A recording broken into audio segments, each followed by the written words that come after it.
welcome inside another episode of the Sherwood Park Crusaders pregame show. My name is Zach Marks. Pleased to be bringing you this one from inside the Randy Rosen rink. We're just behind me. The Sherwood Park Crusaders are getting their morning skate underway as they prep to take on the Lloydminster Bobcats. Now Sherwood Park enters tonight's matchup winners of their last 4 games, including a 3-3 sweep of a road trip last weekend, 2 wins in Fort McMurray before a 6-5 come-from-behind win over the Bonnyville Pontiacs on Sunday, which paces them into 3rd place in the North Division, 1 point up on the Pontiacs, but with 2 games in hand.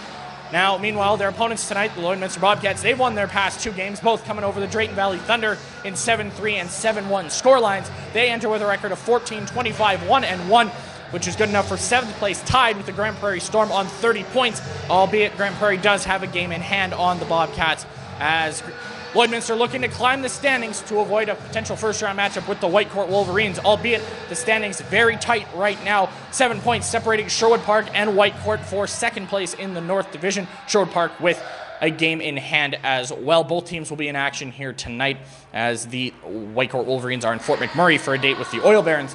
Meanwhile, Sherwood Park enters with a record of 22-14, 3-1. Sherwood Park, again, picking up a huge 6 points this past weekend. 4-2 on Friday night against the Oil Barons. 4-3 in a shootout over the Oil Barons. And then, as I mentioned, the 6-5 win over Bonnyville, coming back from 5-1 down. Carmelo Crandall giving them life late in the 2nd period. And then goals from Derek Pies, his first in the AJHL. Brock Such, Liam Cocksmith, and the game-winning goal, which was 37.9 seconds left to play, by Logan Hauer, securing the full 6 points for the Crusaders as they head into this one hot, winners of their last 4 dating back to last Sunday against the Camrose Kodiaks. Now let's head to the pregame interview with head coach Evan McFeeters on how he felt his team performed over the weekend and what it means to be sitting in 3rd place in the North Division. Joined now on the Crusaders pregame show by head coach Evan McFeeters. Evan, a 6-5 come-from-behind win over the Bonnyville Pontiacs last time out. How did you feel your team performed in that one?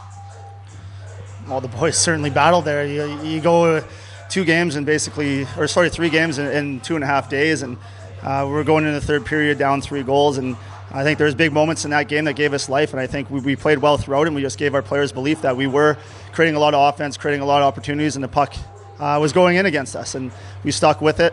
There's a big save by Rooster coming in to get us going. We turn around in the next sequence. Carmelo gets a nice pass from Suchi. He goes down and scores, and we go in the dressing room with down 3 goals, but we got a power play to work with, make an adjustment there, and we end up capitalizing, and all of a sudden we got all the momentum in the world on our side, and our guys have a lot of belief in the room that it doesn't matter who's going to go over the boards, that they can contribute and maybe be the hero of the night, and we certainly got that. We tied the game pretty quickly there, a Liam Cocksmith goal, and then we put together a pretty heavy line that was pushing pucks down the ice, and the Cooney line ended up getting us some momentum, and then with 30 seconds left, we get Howard, big-time goal. If we talked about having the biggest goal of the year the previous night from Callum Buttinger, well, now Logan Howard is the owner of the next biggest goal of this season. So it's great contributions for our entire crew, and we're excited to build off of that, but we have to understand tonight's a new night. We start 0-0, different opponent. We have to bring that same desperation and belief. You mentioned Brock Such. Brock Such named Rookie of the Week for last week, 5 points in the 3-game road trip. How big is his game grown over the course of the season? Yeah, immensely. I think he was the youngest player in the league. Well, he is the youngest player in the league still, and where he's contributing on a nightly basis, even away from the puck, he's added some physicality to the game. His strength's always been his awareness and his intelligence on the ice, and he's got a pretty good stick to go with it, and he's found himself in a nice little spot on the power play, and he's scoring in big moments for us and drawing some penalties, and when he's on the ice, he's certainly contributing more so than a 16-year-old. He's contributing like he's been in the league for a long time, and for us to be a good hockey club, he's going to have to stay important. Looking at tonight's matchup with the Bobcats, 3rd time you've seen them this season, what are you expecting out of Lloydminster? Well, they're fighting for their playoff lives, like everyone else is down the stretch here. Everyone's jockeying for position.